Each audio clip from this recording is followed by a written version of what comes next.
Hi students, today we are going to discuss the important two act, that is IRDA Act and MRTP Act, that is also included in your module 3.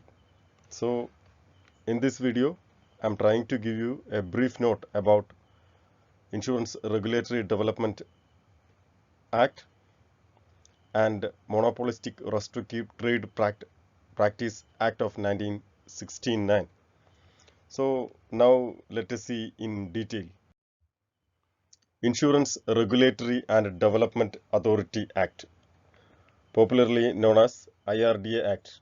So Insurance Regulatory and Development Authority IRDA Act 99 spells out the mission of IRDA as to protect the interest of policyholders, to regulate, promote and ensure orderly growth of insurance industry and for matters connected therewith or incidental thereto. So in their mission also it repeats that to protect the policyholders and regulate and promote the insurance sector in India. That is the main mission of enactment of IRDA Act. So according to section 14 of the IRDA Act 1999 lays down the duties, powers and functions of IRDA. Under section 40 1999 IRDA ആക്ടിലെ section 14 ഈ ആക്ടിന്റെ powers, അതേപോലെ തന്നെ duties, ആർക്കൊക്കെയാണ് duty, ഇതിന്റെ functions എന്തൊക്കെയാണ് എന്നുള്ളതിനെ കുറിച്ച് വളരെ വ്യക്തമായിട്ടുള്ള ധാരണ നമുക്ക് ഉണ്ടാവുന്നത് എന്നുള്ളതാണ്. So firstly registering and regulating insurance companies. Insurance കമ്പനിയെ റെഗുലേറ്റ് ചെയ്യുക എന്നുള്ളതാണ്, അല്ലെങ്കിൽ ഇൻഷുറൻസ് ഏജൻസിനെയൊക്കെ റെഗുലേറ്റ് ചെയ്യാൻ വേണ്ടിയിട്ടാണ് ഈ പറഞ്ഞ ആക്ട് ആദ്യം തന്നെ ആയിട്ടുണ്ടായിരുന്നത്. That is the important power or function. Then protecting the policy holders interest. Policy ഹോൾഡേഴ്സിൻ്റെ ഇൻട്രസ്റ്റ്, അവരുടെ താല്പര്യം സംരക്ഷിക്കുക. ആൻഡ് ദ മാൽ പ്രാക്ടീസോ അങ്ങനെയുള്ള കാര്യങ്ങളൊന്നും ഇല്ലാതെ അവരുടെ താല്പര്യം സംരക്ഷിച്ച് നിർത്തുക എന്നുള്ളതാണ് ഈ മറ്റൊരു പ്രധാനപ്പെട്ട ഫങ്ഷൻ അല്ലെങ്കിൽ പവർ, ഡ്യൂട്ടി എന്നൊക്കെ പറയുന്നത്. Then licensing and establishing norms for insurance intermediaries. Intermediariesന്റെ ലൈസൻസിങ്, അതേപോലെ അവരുടെ norms, means the rules and regulations, that all are framed by the IRDA Act or IRDA authority ആണ്. Then promoting professional organization in insurance sector. Insurance സെക്ടറിൽ ഒരു professionalism കൊണ്ടുവരിക എന്നുള്ളൊരു ഉദ്ദേശം കൂടി ഈ IRDA ആക്ടിന് ഉണ്ട് എന്നുള്ളതാണ്. Then regulating and overseeing premium rates and terms of non-life insurance covers. So എന്താ non-life ഇൻഷുറൻസിൻ്റെ ആയിട്ട് ബന്ധപ്പെട്ടുള്ള ടേംസ്, അതിൻ്റെ റേറ്റ്, പ്രീമിയം, അങ്ങനെയുള്ള ഒരുപിടി കാര്യങ്ങളിലും ഈ പറഞ്ഞ IRDA ആക്ട് അല്ലെങ്കിൽ IRDA അതോറിറ്റി വളരെ എന്താ പറയുക കൂലങ്കഷമായിട്ടുള്ള പ്രവർത്തനങ്ങൾ അല്ലെങ്കിൽ റെഗുലേഷൻസ് ലേ ഡൗൺ ചെയ്യുന്നുണ്ട് എന്നുള്ളതാണ്. And some other functions or duties specifying financial reporting norms of insurance companies. എങ്ങനെയാണ് ഒരു ഇൻഷുറൻസ് കമ്പനി ഫിനാൻഷ്യൽ റിപ്പോർട്ടിംഗ് നടത്തേണ്ടത്, അല്ലെങ്കിൽ how they can keep their books of accounts are also laid down by the IRDA. Then regulating investment of policy holders fund by insurance companies. Insurance companies policy ഹോൾഡേഴ്സിൻ്റെ fund, അതായത് invest ചെയ്യുന്ന fund ഏത് തരത്തിലായിരിക്കണം, എങ്ങനെയൊക്കെ ആയിരിക്കണം എന്നുള്ളതിനെ കുറിച്ചും ഈ പറഞ്ഞ ആക്ടിൽ വളരെ വ്യക്തമായിട്ട് പറയുന്നുണ്ട്. That we can say another important function or power or duty of insurance regulatory development authority act. Then ensuring the maintenance of solvency margin by insurance companies. Insurance കമ്പനിയുടെ സോൾവൻസി മാർജിൻ എത്രത്തോളം ആയിരിക്കണം എന്ന് പറഞ്ഞാൽ അവർ കീപ്പ് ചെയ്യേണ്ട margin എത്രയാണ്, അതിൻ്റെ norms എങ്ങനെയായിരിക്കണം, അതുമായിട്ട് ബന്ധപ്പെട്ടിട്ടുള്ള റെഗുലേഷൻസും റൂൾസ്, ഇതെല്ലാം തന്നെയാണ് IRDA ആക്ടിൽ മറ്റൊരു പ്രധാനപ്പെട്ട ഫങ്ഷൻ അല്ലെങ്കിൽ പവർ എന്ന് പറയുന്നത്. Then ensuring insurance coverage in rural areas and of vulnerable sections of the society. This is another important function that is carried out by IRDA. In order to cover the rural area, they are promoting rural agencies, rural agency, അതായത് rural ഏരിയയിലും vulnerable ആയിട്ടുള്ള ഏരിയയിലൊക്കെ insurance എത്തിക്കുക, അല്ലെങ്കിൽ ഇൻഷുറൻസിന്റെ ആ ഒരു benefit എത്തിക്കുക എന്നുള്ളൊരു ലക്ഷ്യം കൂടി, അല്ലെങ്കിൽ പവറും കൂടി, ഡ്യൂട്ടിയും കൂടി ഈ പറഞ്ഞ IRDA ആക്ടിന് ഉണ്ട് എന്നുള്ളതാണ്. That's all about IRDA Act. Now let us see Monopolies and Restrictive Trade Practice Act, shortened MRTP Act of 1969. അപ്പോൾ IRDAയിൽ അത്രമാത്രമുള്ളൂ അതിൻ്റെ ഡ്യൂട്ടിയും കാര്യങ്ങളൊക്കെ പറയുന്നത്. മറ്റൊരു പ്രധാനപ്പെട്ട ആക്ടാണ് monopolistic restrictive trade practice act, അല്ലെങ്കിൽ MRTP ആക്ട് 1969 എന്ന് പറയുന്നത്. ഈ ആക്ടിന് ഇപ്പം വലിയൊരു റെലവൻറ്റ് ഇല്ല എങ്കിലും now let us see what actually happening in the case of MRTP Act. So before going to discuss the preliminary stages of MRTP, now let us see what do you mean by monopolistic trade practice. So a monopolistic trade practice is that which represents abuse of market power in production and marketing of goods and services by eliminating potential competitors. അപ്പോൾ എന്താ സംഭവിക്കുന്നത്? Monopolistic trade practice എന്ന് പറയുന്നത്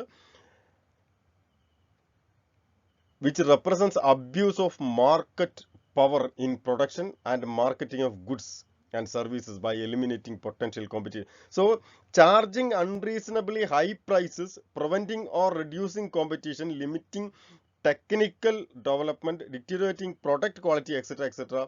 come under monopolistic trade practices. അതാണ് എന്ന് പറഞ്ഞാൽ എന്താ പറയുക, വിപണിയിൽ നല്ല രീതിയിൽ അധാർമികമായിട്ടുള്ള രീതിയിൽ കൈകടത്തുകയും അവിടെ നിർമ്മാണ പ്രവർത്തനങ്ങൾക്കും അതേപോലെ തന്നെ ഉൽപ്പന്നങ്ങൾക്കും സേവനങ്ങൾക്കും ഒരു എന്താ കയ്യൂക്കുള്ളവൻ കാര്യക്കാരെന്നൊക്കെ പറയില്ലേ, ആ ഒരു രീതിയിലേക്ക് ട്രേഡ് അല്ലെങ്കിൽ വ്യാപാരം നടക്കുന്ന ഒരു സെറ്റപ്പിനെയാണ് നമ്മൾ മോണോപോളിസ്റ്റിക് ട്രേഡ് പ്രാക്ടീസ് എന്ന് പറയുന്നത്. So what actually happening, abuse of market power, മാർക്കറ്റിൻ്റെ പവർ ഉപയോഗിച്ചുകൊണ്ട് മറ്റുള്ള ഒരു എന്താ പറയുക, exploiting the consumers by using the market power or market share. It may be in the form of pricing unreasonable high prices, or preventing or reducing competition ഇല്ലാണ്ടാക്കുക എന്ന് പറഞ്ഞാൽ cut ത്രൗട്ട് competition ഒക്കെ പറയില്ലേ, ഒരാൾ പുതിയൊരു മാർക്കറ്റർ അല്ലെങ്കിൽ പുതിയൊരു ആള് അല്ലെങ്കിൽ പുതിയൊരു പുതിയൊരു ട്രേഡർ എൻ്റർ ചെയ്യുന്ന സമയത്ത് അവരെ ഇതിലേക്ക് ഈ ഒരു മാർക്കറ്റിംഗ് ഏരിയയിലേക്ക് അല്ലെങ്കിൽ പ്രൊഡക്ഷനിലേക്ക് വരാതെ ലിമിറ്റ് ചെയ്ത് നിർത്തുക. അതേപോലെ തന്നെ ടെക്നിക്കലായിട്ടുള്ള ഡെവലപ്മെൻ്റ് ലിമിറ്റ് ചെയ്യുക. പ്രൊഡക്റ്റ് ക്വാളിറ്റി വളരെ എന്താ പറയുക ഡേഞ്ചർ ക്വാളിറ്റിയുള്ള പ്രൊഡക്ട്സ് എല്ലാം പ്രൊഡ്യൂസ് ചെയ്ത് കൊടുക്കുക. സർവീസ് എന്താ പറയുക ദെൻ അൺറീസണബിൾ ആയിട്ടുള്ള സർവീസ് പ്രൊവൈഡ് ചെയ്യുക, മീൻസ് അൺക്വാളിറ്റി സർവീസസ്. അതൊക്കെയാണ് ഈ പറഞ്ഞ മോണോപോളിസ്റ്റിക് ട്രേഡ് പ്രാക്ടീസസ് എന്ന് പറയുന്നത്. So in order to prevent these kinds of activities, government is introduced MRTP Act in the year 1969. So the act came into force from 1st June 1970. The main aim of the act is to prevent concentration of economic power, provide for control of monopolies, and protect consumer interest. This is the basic objective or intention behind enactment of MRTP Act 1969. So the MRTP Act extends to the whole of India except Jammu and Kashmir. Jammu and കാശ്മീരിൽ ഈ ഒരു act applicable അല്ല, ബാക്കി ഇന്ത്യയുടെ എല്ലാ സ്ഥലത്തും MRTP act applicable ആണ്. So currently the MRTP Act has been renamed as Competition Act of 2002 with a few changes. പുതിയ മാറ്റങ്ങളൊക്കെ in order to cope with means MRTP Act is not in a position to cope with the latest liberalized era of Indian economy. This is why the act is renamed and major modifications are also made by the authority and renamed as Competition Act of 2002. So the main objective of the MRTP Act are to ensure that the operation of the economic system does not result in the concentration of economic power in the hands of few. അതായത് സാമ്പത്തികമായിട്ടുള്ള അല്ലെങ്കിൽ സമ്പത്ത് വളരെ ചുരുങ്ങിയ ആൾക്കാരിലേക്ക് മാത്രം കേന്ദ്രീകരിക്കപ്പെടുന്ന ഒരു സമ്പ്രദായം ഇല്ലാതെയാക്കുക എന്നുള്ളതാണ് ഈ MRTP ആക്ട് എനാക്ട് ചെയ്തതിൻ്റെ ഏറ്റവും വളരെ ഏറ്റവും ആത്യന്തികമായിട്ടുള്ള ലക്ഷ്യമെന്ന് പറയുന്നത്. And another important objective to provide for the control of മോണോപ്പൊളിയെ കൺട്രോൾ ചെയ്യുക. മോണോപ്പൊളി എന്ന് പറഞ്ഞാൽ നമുക്കറിയാലോ, single seller lot of buyer. അപ്പം സിംഗിൾ സെല്ലർ ആകുമ്പോൾ തന്നെ അവർക്ക് they can charge at any price and they wish. അപ്പം അങ്ങനെയുള്ള കൺട്രോൾ, ആ മോണോപ്പൊളിയൊക്കെ കൺട്രോൾ ചെയ്യുക. Then prohibit monopolistic and restrictive trade practice. എന്താ കരിഞ്ചന്ത, പൂഴ്ത്തിവെപ്പ്, അങ്ങനെയുള്ള ഹോർഡിങ്, ബ്ലാക്ക് മാർക്കറ്റിംഗ്, അങ്ങനെയുള്ള മൊണോപ്പൊളിസ്റ്റിക് ആയത് റെസ്ട്രിക്റ്റീവ് ട്രേഡ് പ്രാക്ടീസ് എല്ലാം തന്നെ പ്രൊഹിബിറ്റ് ചെയ്യുക എന്നുള്ളതാണ് മറ്റൊരു പ്രധാനപ്പെട്ട ലക്ഷ്യം എന്ന് പറയുന്നത്. ആഫ്റ്റർ ദി അമെൻമെന്റ് ഓഫ് ദി ആക്ട് ഇൻ 1984, 1984 ഈ ആക്ടിൽ ചില ഭേദഗതികളൊക്കെ വരുത്തി. A fourth objective was introduced which was regulation of unfair trade practices. Unfair ആയിട്ടുള്ള, അതായത് അൺഎത്തിക്കലായിട്ടുള്ള ട്രേഡ് പ്രാക്ടീസും റെഗുലേറ്റ് ചെയ്യാൻ വേണ്ടിയിട്ടുള്ള പവർ ഈ ആക്ടിൽ ഉൾപ്പെടുത്തി എന്നുള്ളതാണ്. 1984 അമെൻമെൻറ്റിലൂടെയാണ് അത് വരുത്തിയത്. ആ അമെൻമെൻറ്റിലാണ് നാലാമത് ഒരു ഒബ്ജക്റ്റീവ് കൂടി ഈ ഒരു ആക്ടിൻ്റെ കൂടെ ചേർക്കപ്പെടുകയുണ്ടായി. അതാണ് regulation of unfair trade practices എന്ന് പറയുന്നത്. Then now let us see the non applicability of the act. Monopoly restrictive trade practice act of 1916 ഞാൻ നേരത്തെ പറഞ്ഞു കഴിഞ്ഞു. ജമ്മു കാശ്മീർ അല്ലാതെ ഒഴികെ ബാക്കി എല്ലാ ഇന്ത്യ ഒട്ടാകെ തന്നെ ആപ്ലിക്കബിൾ ആണ് MRTP ആക്ട് എന്ന് പറയുന്നത്. എന്നിരുന്നാലും ചില കാര്യത്തിൽ ഈ പറഞ്ഞ ആക്ട് ബാധകമല്ല എന്നാണ്. That is what we can say the non applicability of the act. So unless the central government otherwise directs this act shall not apply to any undertaking owned or controlled by a government company. അപ്പോൾ government company control ചെയ്യുന്ന അണ്ടർടേക്കിങ്ങുകളെല്ലാം തന്നെ ഈ ആക്ടിന്റെ പരിധിയിൽ വരുന്നില്ല എന്നുള്ളതാണ് ഒരു പ്രധാനപ്പെട്ട നോൺ ആപ്ലിക്കബിലിറ്റി എന്ന് പറഞ്ഞാൽ an undertaking which is controlled and managed by a government company that is not included in this act, that is beyond the act എന്ന് വേണമെങ്കിൽ പറയാം ഈ ഒരു സംഭവം. then any undertaking owned or controlled by the government. ഇനി ഏതെങ്കിലും ഒരു അണ്ടർടേക്കിങ് അല്ലെങ്കിൽ ഏതെങ്കിലും ഒരു എന്റർപ്രൈസ് അല്ലെങ്കിൽ ഏതെങ്കിലും ഒരു ട്രേഡ് ഗവൺമെന്റ് നേരിട്ട് തന്നെ കൺട്രോൾ ചെയ്യുകയാണെങ്കിൽ അത്തരത്തിൽ കൺട്രോളബിൾ ആയിട്ടുള്ള അണ്ടർടേക്കിങ്ങിനും the act is not applicable. Then any undertaking owned or controlled by a corporation not being a company established by or under any central or provincial or state act. അതായത് സംസ്ഥാനം ഉണ്ടാക്കിയിട്ടുള്ളത്, സംസ്ഥാനത്തിൻ്റെ act പരിധിയിൽ വരുന്ന നിയമനിർമ്മാണത്തിൻ്റെ പരിധിയിൽ വരുന്ന ആ നിയമനിർമ്മാണം ഉപയോഗിച്ചുകൊണ്ട് കോൺസ്റ്റിറ്റ്യൂട്ട് ചെയ്തിട്ടുള്ള ഏതെങ്കിലും ഒരു അണ്ടർടേക്കിംഗ് ഉണ്ടെങ്കിൽ, അല്ലെങ്കിൽ സ്റ്റേറ്റ് ഗവൺമെൻറ്റിൻ്റെ അല്ലെങ്കിൽ മറ്റേതെങ്കിലും പ്രൊവിൻഷ്യൽ ആക്ട് പ്രകാരമാണ് ഒരു അണ്ടർടേക്കിംഗ് ഫോം ചെയ്യുന്നതെങ്കിൽ അവിടെയും ഇത്തരത്തിൽ ഈ പറഞ്ഞ MRTP ആക്ട് ആപ്ലിക്കബിൾ അല്ല എന്നുള്ളതാണ് മറ്റൊരു പ്രധാനപ്പെട്ട പ്രത്യേകത എന്ന് പറയുന്നത്. Then any trade union or other associations of workmen or employees formed for their own reasonable protection as such workmen or employees. So trade unions and associations which is formed for the reasonable protection of employees or workmen, that is not that kind of organizations are also excluded from this act. അപ്പം ഈ trade യൂണിയനുകൾ അവരെല്ലാം അവരുടെ reasonable ആയിട്ടുള്ള താല്പര്യങ്ങൾ സംരക്ഷിക്കുന്നതിന് വേണ്ടിയിട്ട് ഉണ്ടാക്കിയിട്ടുള്ള അസോസിയേഷനോ അല്ലെങ്കിൽ ഫോം ചെയ്തിട്ടുള്ള ട്രസ്റ്റുകളോ അങ്ങനെ എന്തെങ്കിലും ഉണ്ടെങ്കിൽ അവിടെയും ഈ ആക്ട് ആപ്ലിക്കബിൾ അല്ല എന്നുള്ളതാണ്. Then any undertaking engaged in an industry the management of which has been taken over by any person or body of person under the powers by the central government. അപ്പോൾ ഏതെങ്കിലും ഒരു undertaking ഒരു പ്രത്യേക വ്യാവസായിക മേഖലയിൽ management has been taken over by any person or body of persons under powers of the central ഗവൺമെന്റിന്റെ power ഉപയോഗിച്ചുകൊണ്ട് ഏതെങ്കിലും ഒരു വ്യക്തി അല്ലെങ്കിൽ ഗ്രൂപ്പ് ഓഫ് പേഴ്സൺസ് ആണ് ഒരു അണ്ടർടേക്കിംഗ് എൻഗേജ് ചെയ്യുന്നത് ഒരു പെർട്ടിക്കുലർ ഇൻഡസ്ട്രിയിലെങ്കിൽ അത്തരത്തിലുള്ള ഇൻഡസ്ട്രിയെയും ഈ പറഞ്ഞ ആക്ട് ബാധിക്കുന്നില്ല എന്നുള്ളതാണ്. Then any undertaking owned by a cooperative society formed and registered under any central, provincial or state act. അപ്പോൾ cooperative societies are not included in MRTP Act. Cooperative societies working under the cooperative societies law or any other law which is formed by the state or central government, that is also not come under MRTP Act of 1969. Then any financial institution which is registered as a financial institution in India.